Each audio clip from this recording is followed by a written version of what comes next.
House Republican leadership right now is scrambling to win conservative support for Speaker Boehner's border bill. Strong Tea Party voices like Senator Ted Cruz's are saying the bill does not do enough to prevent the president from using future executive action for a unilateral Oval Office solution to the immigration crisis. Cruz met with Republicans to try and sway them not to vote for Boehner's plan. The speaker claims his bill will make it easier to send tens of thousands of immigrant children back to their countries, but Cruz wants the GOP to hold the line and force President Obama to undo DACA, aka Deferred Action for Childhood Arrivals. That's the executive action from 2012 that orders immigration officials not to deport young illegal immigrants who came here with their parents, those so-called dreamers. Also, President Obama may be heading to court very soon. The House voted to sue him. The charge, alleged abuse of executive power, specifically when it comes to the president's signature health care law. The president and other Democrats, including the former House Speaker, say the lawsuit is just the start of a GOP salvo to remove the president from office. This is about the road to impeachment.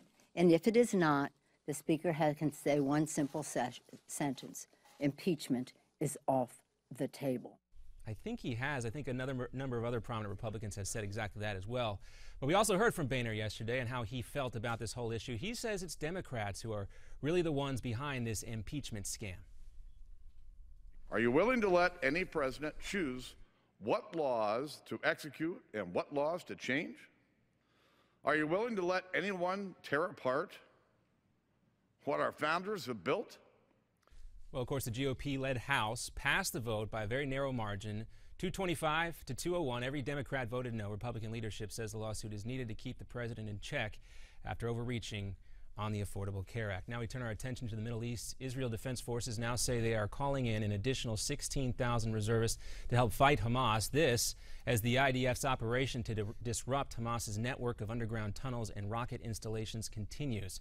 Inside Gaza, Palestinian officials are claiming today that Israeli artillery shells blew out the walls of a UN school crowded with sleeping refugees. One explosion after another rocked a market full of shoppers. That, again, also according to folks inside Gaza. According to those same reports coming from Gaza, at least 17 people were killed and 90 wounded in that school attack. Now back here in the U.S. and in Florida, health officials are warning people about a dangerous bacteria after one person died and another one got sick.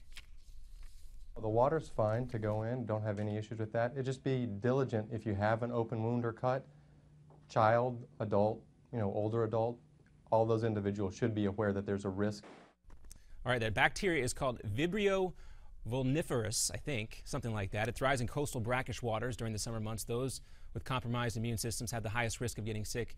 This is by no means the first fatal case here. Florida Health Department officials say 41 people have contracted the bacteria last year. 11 of those cases were fatal. This year there have been 3 deaths tied to that bacteria.